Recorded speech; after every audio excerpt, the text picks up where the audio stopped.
Bokwana ebele liboso ba poste téléviseur na bino pona kozela pe kolanda comme d'habitude ndenge bomesana votre magazine d'actualité générale et éducatif ya ba mama Kongo nyonso Ifrata Mag o ezali présenté na mokolo ya lelo par Platine Lukao, l'intelligence du travail, votre humble serviteur. Boye malamu na basango ya mokolo ya lelo.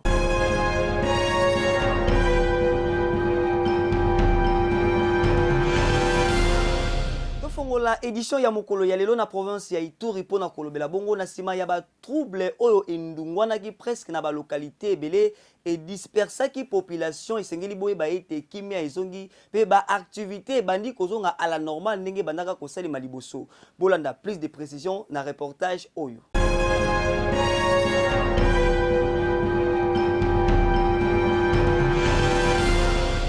Tozali na province ya Ituri, province oyo ezali sous état de siège, ba mama Kongo esengeli boye ba ete mikolo maleki ba mbilinga ezalaki makasi awa na kati ya province oyo ya Ituri na ba territoire mwa ebele oyo wapi esilaki kokoze déplacement massif ya population ebele bakimaki ba localité to pe ba territoire na bango à cause ya ba mbilinga oyo ba milice ya CRP Thomas Lubanga bazalaki kokoze na kati ya province oyo kasi esengo esili kozonga okati ba population pamba te kimia ekoti na ba territoire mwa ebele ndakisa Jugu to pe bisika mususu kaka ndenge bozali komona na bilili ba activité nyonso oyo ezalaki suspendi lokola pêche, élevage, commerce to pe makambo mosusu esili kozonga kimia to pe sécurité totale ekoti na kati ya ba localité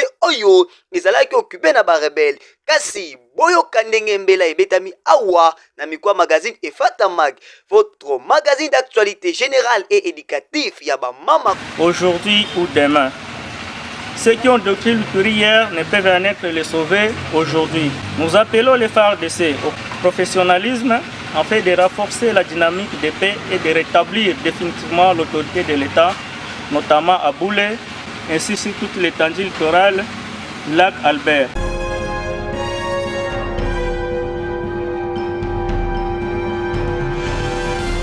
Nasima ya bambilinga oyo ewutaki bongo kondungwana na ville ya Uvira esalaki ete frontière entre la RDC et le Burundi et Kangamakati Sengeli boye ba ete le VPM de l'intérieur maître Jacquemaine Chabani Luku asilaki bongo kofongola frontière entre la RDC et le Burundi. Plus de détails na reportage ya Mikwa magazine Ifrata Mag, votre magazine d'actualité générale et éducatif ya ba mama Kongo nyonso.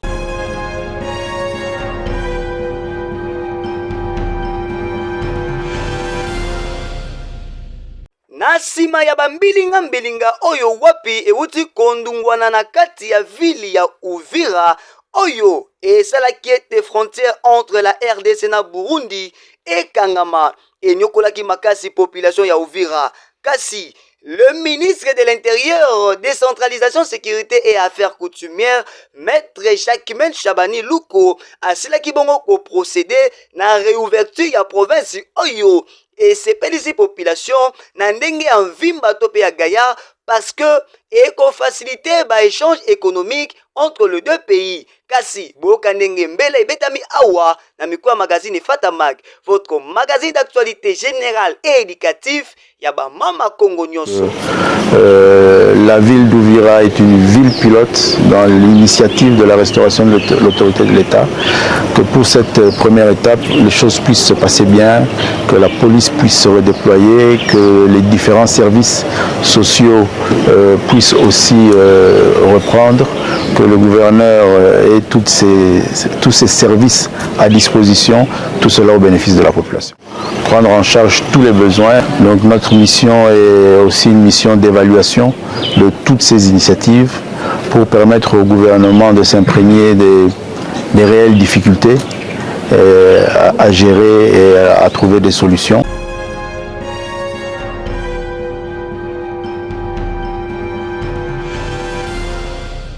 Na souci souci à structurer l'administration publique et Sengeli Boyeba est le VPM ya fonction publique Jean-Pierre Liao a sila kibongo ko publier annuaire alphabétique pe numérique ya agent na province ya Lola Kasibo Kandenge Mbela ebetamaki awa liboso mikwa magazine Fatamag votre magazine d'actualité générale et éducatif ya Mama Congo Nyoso.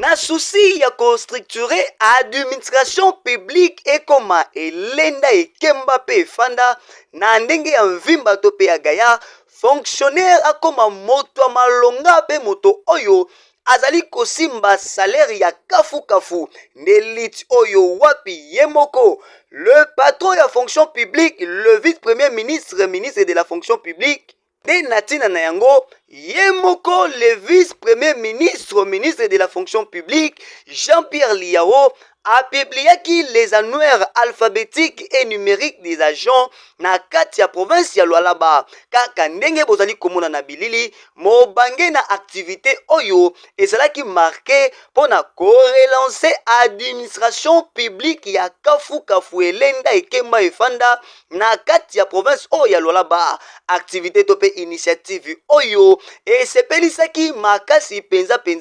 ba fonctionnaire ya l'état ya province oyo ya Lualaba kaka ndenge bozali komona na bilili et salemaki na présence ya patron ya province oyo la gouverneur Fifi Masuka Seni kasi boyoka ndenge mbela ebetamaki awa na mikwa magazine Fatamag votre magazine d'actualité générale et éducatif ya Mama Congo Nyoso. De la République, chef de l'État, a placé la question de l'amélioration du service public au cœur même de sa vision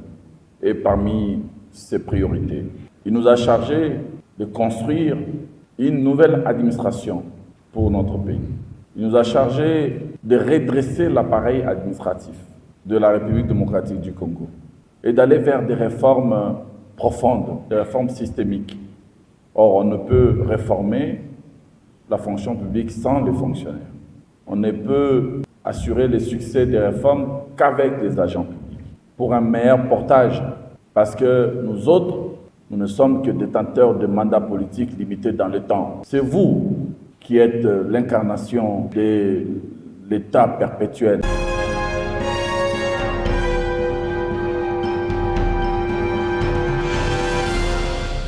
Il y a difficulté à courant au pays l'otili qui est connu que la population congolaise en général, surtout Penza, na Engumba ville province à Kinshasa qui sana commune ya Njili population babeleli ba autorité à Sinel batala na nos problèmes ya courant pambate bazali ko futa ba facture ya pamba chaque fin du mois kasi baza ko la courant ya malongate boka ndenge basili ko beta mbela na mikwa magazine et Fatamag na reportage ya David Mopangi.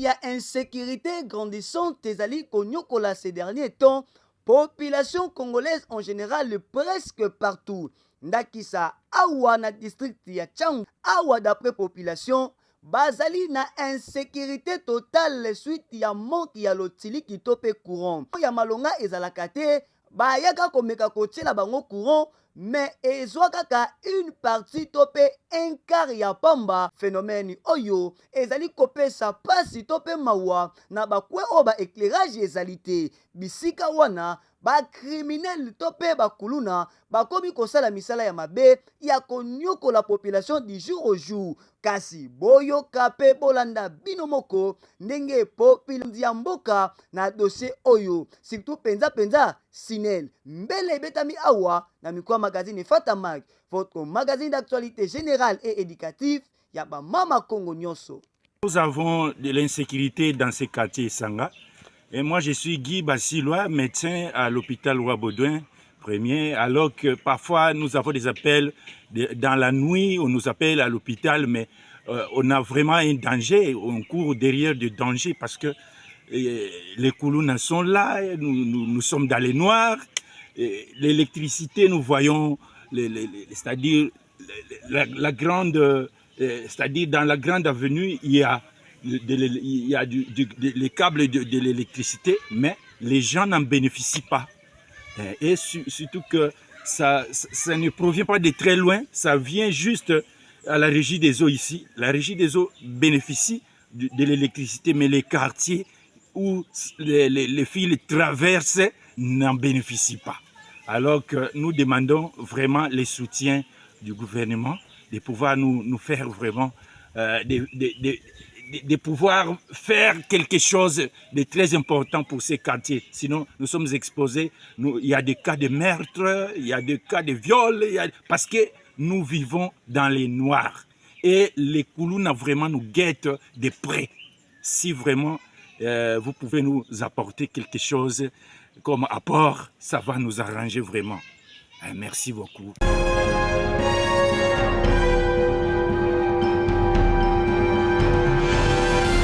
Problème, il y a la garantie locative, ezali connu que la population quinoise na ndenge moko ya défoité. D'après l'État, garantie ezalaka ya 3 mois kasi lelo to komi ko constater ba 10 mois ba 11 mois ezali kopé sa pasi na kati ya population na tina na yango ba ekosenga na l'État à s'imposer amekana nous kotala likambo o ya ba garantie pamba te ezali konyo kola bango boka ndenge ba betimbela na reportage ya Mikwa magazine Fata Mag, votre magazine d'actualité générale et éducatif ya ba mama Congo nyonso.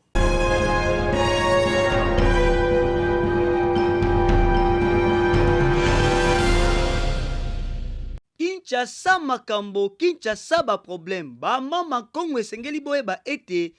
phénomène ya komatisaka ba garantie locative na Engumbaville province ya Kinshasa mobimba ezali konyokola population na ndenge moko ya defoite pe ezali kopesa nzela te na bandeko oyo bazali kolinga bakite ndako ba parents bakoma indépendant kasi baku ya ba garantie nde ezali kopesa bango pasi na bosolo toyebi ete d'après la logique ya mibeko mboka na biso garantie ezalaka ya 3 mois kasi oyo tokomi ko constater lelo le contraire na ba commune mususu koyoka ba 15 mois ba 10 mois ba 9 mois en tout cas ezali kopesa pasi pe mawa na tina na yango population babeleli ba autorité l'État ozali wapi ba meka nanu ko s'imposer na makambu oyo pona ko régulariser yango tozonga na logique des choses ndenge kaka ezalaka kasi boyoka ndenge basili kobeta mbela liboso ya Mikwa magazine Fata Mag,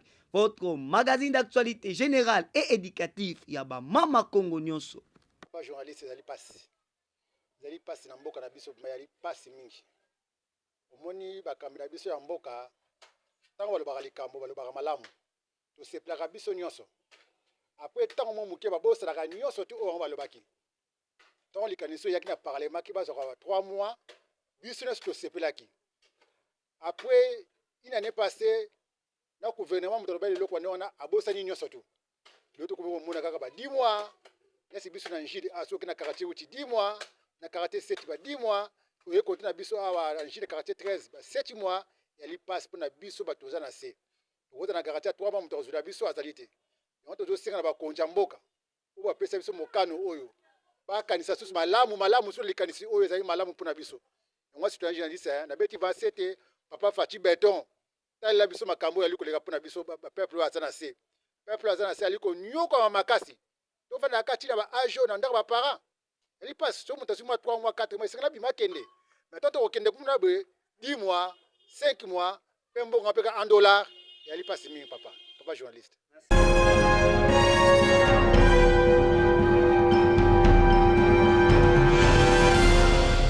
Kini mwana Congo démocratique mwana Engumbaville province ya Kinshasa olingi olata kecha malonga to pe basket ya solo kima na lombangu na maison La Morgane boutique oyo ezali kolatisa bakino to pe ba congolais en général na lolenge oyo elongo bani reportage na numéro oyo sika eye mwana Kinshasa mwana Kintambo mwana Bandal mwana Ngiringoto mwana Kasavubu mwana Makala Bumbu Selembau mwana Kinshasa nyonso tu yebela olati ti olembi kete ozala décider bakete nzoto okoti na mai na potopoto na mbula na nkete kodecevoir yo te bakete mosusu otiango na sol po ezalaki na 25 dollars tobwaki yango na 35 000 po ezalaki 20 dollars tokoti yango na 20 000 bakete ya bana tobwaki yango na 15 dollars donc ozala décider en tout cas vraiment ici c'est La Morgane donc awa mpenza toza na baprix moko bakete ya qualité vraiment napesi bino babizu toza na Kasavubu na ville Lokolama na direction ya Gambela Lokolama numéro 41 vraiment chez la Morgan c'est la qualité. Bisous.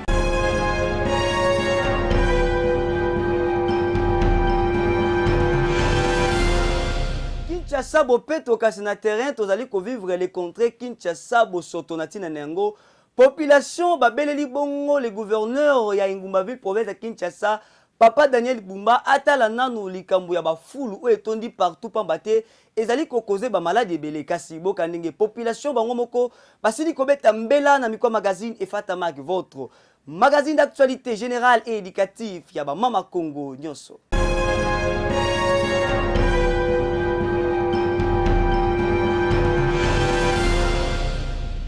Population ya Tchang en général, particulièrement ya commune ya Njili, babeleli ba autorité pour na problème ya insalubrité ou etondi partout na Kinshasa, tope lisusu bafulu, kini bopeto kasi auto zali komona sur terrain, kini la poubelle, ezali konyoko la population na ba maladie ebele na tina na yango, population ba constater bafulu presque partout. Pe ba meki ko proposer ba idée na ba autorité ba meka nanu ko sala quelque chose pour na ko régulariser situation oyo pambate Kinshasa la belle auto yebaka na kala et comment lelo Kinshasa la poubelle et tikala slogan ya pamba ba sengi na ba autorité surtout penza le gouverneur ya ville province ya Kinshasa Papa Daniel Bumba asala nanu quelque chose pour na likambu oyo etali ba fulu pamba te ezali kobota bangungi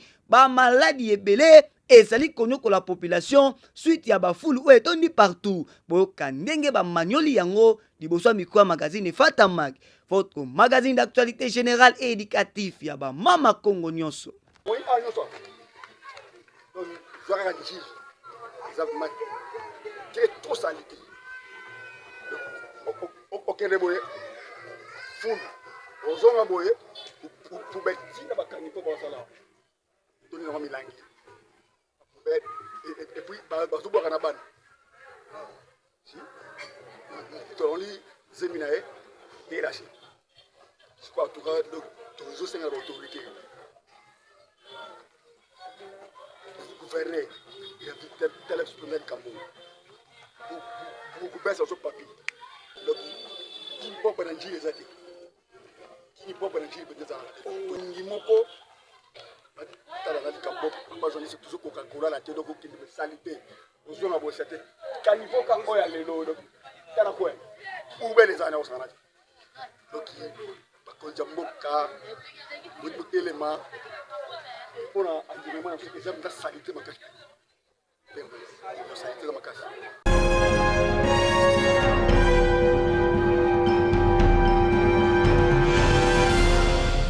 Alliance des démocrates humanistes ADH na mokuse parti cher ya mwana mboka le sénateur Jean-Claude Bainde Itafeliko basalaki mobange na déclaration pour na ko soutenir ba consultation ya Luanda oyo wapi ekomema biso na dialogue inclusive congolais kasiboka ndenge basalaki ko beta mbela na mikwa magazine Fata Mag votre magazine d'actualité générale et éducatif ya ba mama Congo nyonso.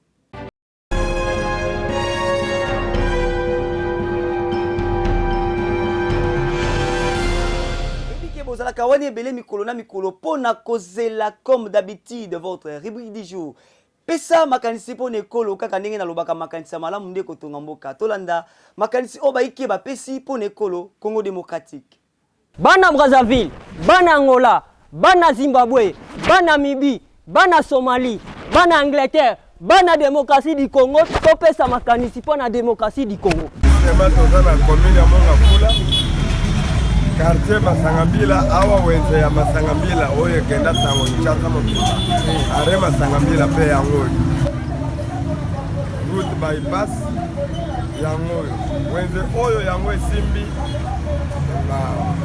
koto nyonso zwanga mwaselemba uzwama ngafula koto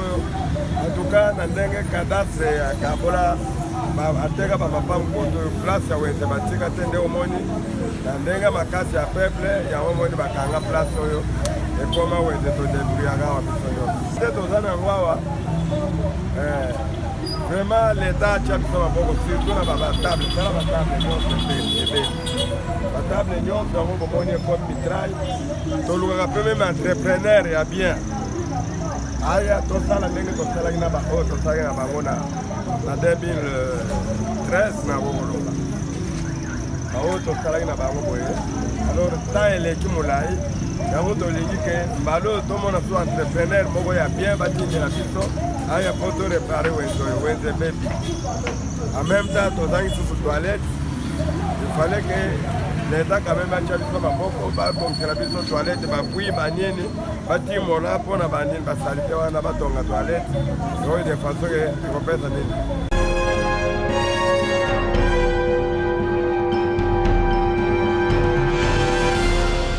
yango nde esilisaka mpe esukisaka édition ya efata mag na mokolo na mokolo matondo mingi na grand prêtre nkolo mopesi na nyonso saye mawa mingi na bosani te baike fidèle téléspectateur bozaka wana ebele mikolo na mikolo mpona kozela mpe kolanda comme d'habitude votre magazine d'actualité générale efata mag là en particulier na kopesa longoni ape matondo mingi na ndeko oyo asimbaki vraiment bilili ya mokolo ya lelo namoni bongo na nsima ya caméra David Mopangi na réalisation ebube prod ezemoli so banzambe bafandaka ne kasi bayebaka ete azalaki mwana ya nzambe. Un grand merci na ba partenaire officiel ya magazine Efata Mag namoni bongo Mao Magonda Alphonse, l'homme de Dieu, l'homme au cœur doux, sans oublier charge de la République et Thierry Bosembe na bosanité, l'honorable Tatiana Pembe Luemba Balobi Moïse Yabana Njili, la femme infatigable, moto oya sepelisa pe aza kokoba ko sepelisa mitema Yabana Njili. Un grand merci à vous na bosanité, le docteur Harmonie Boko, le secrétaire général ya ADH Alliance des démocrates humanistes, parti cher, ya Mwanamboka les sénateurs, Jean-Claude Baïndé Tafé Eliko à la présentation, c'était Platine Lukaou, l'intelligence du travail, votre humble serviteur, les journalistes d'investigation, ceux qui t'attendent la zongité, tout le monde a nimbala sima pona basango mosusu. Ok, tchoukou.